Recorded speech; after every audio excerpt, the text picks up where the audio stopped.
మనకు ఆదాయం ఎవడేం కష్టపడినా ఇన్కమ్ కదా. రివర్స్ పని చేయట్లే, శాలవాళ్ళ పని చేయట్లే. ఇప్పుడు 3 మక్కుల మీద మంది చేసి అన్ని పనులు చేస్తున్నాం అంటున్నాడు. మా బీసీ కార్పొరేషన్ పరిధిలో మన ఉమ్మడి జిల్లా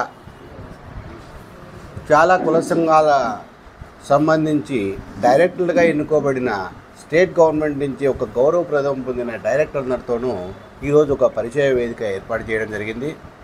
ఈ పరిచయ వేదికలో ఏ కులంలో ఏవి ఈ వాళ్ళకు కావాల్సిన పనిముట్లు అంటే ఆదరణ పనిముట్ల గురించి ఈరోజు క్షుణ్ణంగా వాళ్ళతో బ్రీఫ్గా కొద్దిగా తీసుకోవడం జరిగింది. ఇది ముఖ్యంగా వీళ్ళను పరిచయం చేసుకున్నాము, వీళ్ళ ఇంటెన్సివ్ అంతా చెప్పారు. ప్రతి ఒక్కరూ గవర్నమెంట్కి చెడ్డ పేరు రాకోకుండా వాళ్ళ పేరు నిలబెట్టేటట్టుగా వాళ్ళ క్యాస్ట్ను పూర్తిగా అభివృద్ధి పథంలో నడిపించడానికి ప్రతి డైరెక్టరు తన వంతు కృషిగా ఎంతో సంతోషంగా ముందుకు రావడము ముఖ్యంగా వాళ్ళందరికీ ధన్యవాదాలు. ఇప్పుడు ఆదరణ 3 పథకం కింద గవర్నమెంట్ ఏమేమి ఇవ్వబోతుంది, ఎంతెంత ఎక్స్పెండిచర్ పెడుతుంది, మీకు కావాల్సిన పనిముట్లు ఏంటివి, ఇవన్నీ ఈ డైరెక్టర్ ద్వారా చాలా విషయాలు నేను తెలుసుకోవడం జరిగింది. వాళ్ళు ఆయా సమాజం కోసము వాళ్ళ కమ్యూనిటీ కోసము చాలా విషయాలు క్రోడీకరిస్తూ నాతో చెప్పారు. అవన్నీ కూడా నేను మినిట్స్లో రాసుకున్నాను.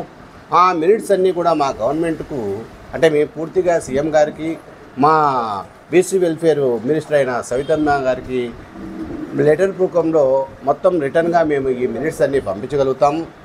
ఈ దీనిని పరిశీలించి ఆర్థిక పరిస్థితులు అన్నింటినీ అంచనా వేసుకొని ఒక్కొక్కటిగా తొందరలో ఈ 0.3 ఆదరణ పథకం కింద అంటే 0.0 ఆదరణ పథకం కింద మొత్తం అందించడానికి గవర్నమెంట్ సిద్ధంగా ఉంది. కాబట్టి మా డైరెక్టర్లు కూడా చాలా సంతోషంగా వీళ్ళ పీరియడ్లో ఆ సమాజానికి ఎంతో చేయాలనే ప్రతిస్థిర ఉన్నారు. కాబట్టి అందరూ ముందుకొచ్చి ఈరోజు వాళ్ళ అమూల్యమైన సలహా ఇవ్వడంతో నాకు ఎంతో హ్యాపీగా ఉంది.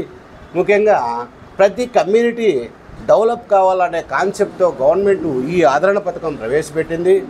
ఎంత ఫైనాన్షియల్గా ఎంత బర్డెన్ అయినా సరే ఆదరణ పథకం కింద వీళ్ళన్నీ ఇచ్చి ఫైనాన్షియల్గా ఎదిగించడమే అంతిమ లక్ష్యంగా గవర్నమెంట్ భావిస్తుంది. కాబట్టి ఈ డైరెక్టర్లు కూడా అంతే వీళ్ళకు నిధులు విధులు బాధ్యతలు కూడా గవర్నమెంట్ పెట్టింది. వీళ్ళకి దీంతోపాటు ప్రోటోకాల్ సౌకర్యం కూడా కల్పించి ఆ కమ్యూనిటీ కోసం వీళ్ళంతా కూడా సీరియస్గా కష్టపడాలని, గవర్నమెంట్ వీళ్ళకి ఎప్పుడు ఎల్లవేళ సపోర్ట్ ఉంటుందని, గవర్నమెంట్ పరువు కూడా కాపాడాల్సిన బాధ్యత, గవర్నమెంట్ని ఇంకా అభివృద్ధి పథంలో తీసుకురావాల్సిన బాధ్యత పూర్తిగా వీళ్ళ చేతిలో ఉందని తెలియపరచుకుంటూ ఇది ఫస్ట్ మీటింగ్ కాబట్టి ఇంకా ఈ గైడ్లైన్స్ వచ్చిన తర్వాత తిరిగి మా డైరెక్టర్లతో అందరితోనూ ఒక మీటింగ్ అనేది ఏర్పాటు చేసుకొని సవినయంగా స్టేట్ మొత్తం ఏం జరుగుతుంది, మన జిల్లాలో కావాల్సిన కుల వృత్తులకు ఏమేమి కావాలో అవన్నీ కూడా తదుపరి మీటింగ్లో మేము డిస్కస్ చేస్తామని సభాముఖంగా తెలియజేస్తున్నాం. అందరికీ ధన్యవాదాలు.